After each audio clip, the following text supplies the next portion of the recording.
Hi, I'm Kelsey Anderson with the Tigard Police Department, and for this January edition of our video newsletter, I'm very pleased to have Chief Kathy McAlpine here with me. If you're new to Tigard, you may not know that in May of 2020, voters approved a police services levy, which was so critical for us. It allowed us to hire 8 patrol officers, a school resource officer, a property and evidence specialist, and a record specialist. And we've been well into this levy now for coming up on 2 years, Chief, and I guess 3 years actually. What has this meant for the department to have this additional staffing?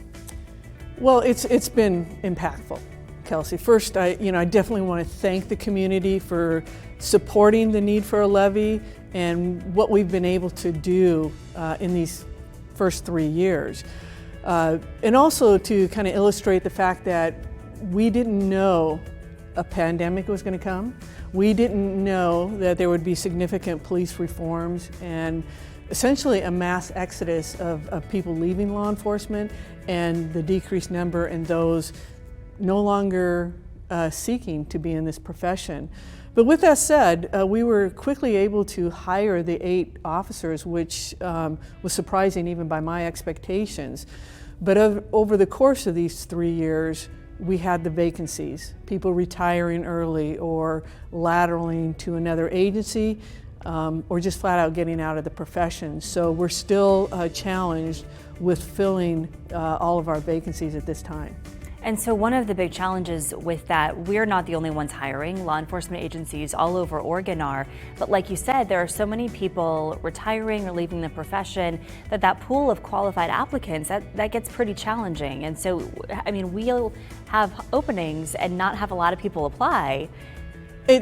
For lack of a better term, it's very, very competitive. And these backgrounds, as they should, take a lot of time, a lot of thorough review, but we could be 30 days, 60 days into a background investigation, only to have them scooped up by another jurisdiction that was just maybe hours ahead of us.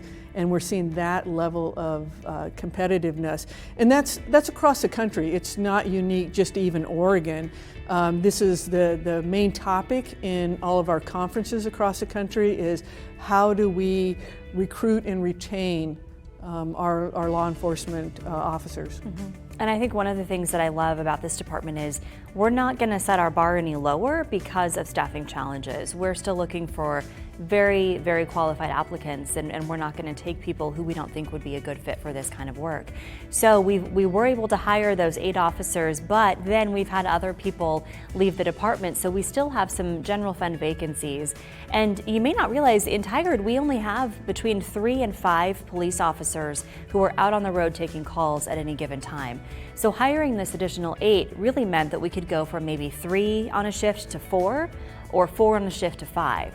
So still pretty sparse numbers when you think about covering a city of 55,000 people.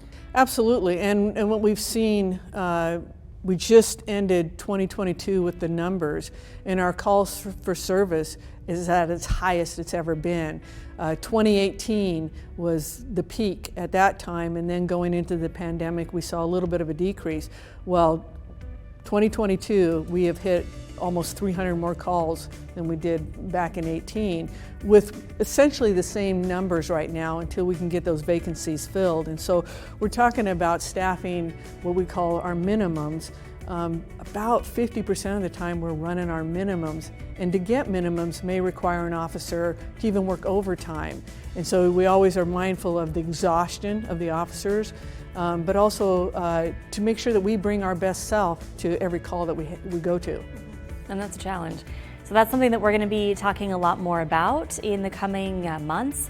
But we just, again, want to say thank you for allowing us the opportunity to fill those 8 positions and the support staff that went along with it, because it has really been critical for us to maintain our service levels here in Tigard. Right, and I'd be remiss, Kelsey, if I didn't take this opportunity to say, if you're thinking about law enforcement, want to know a little bit more, please come stop by. Contact one of our officers. Door's always open. If you think that you're a good fit to be a guardian of this community, we'd love to have a further conversation. Thank you so much, Chief. Thank you. Yeah. We put together a video on the officers we were able to hire, and if you'd like to learn more about them, they have very interesting backgrounds and come from a lot of different perspectives. We'd love for you to check that out on our YouTube channel at Tigard Police. That's it for this month. Please stay in touch with us on whatever social platform you use.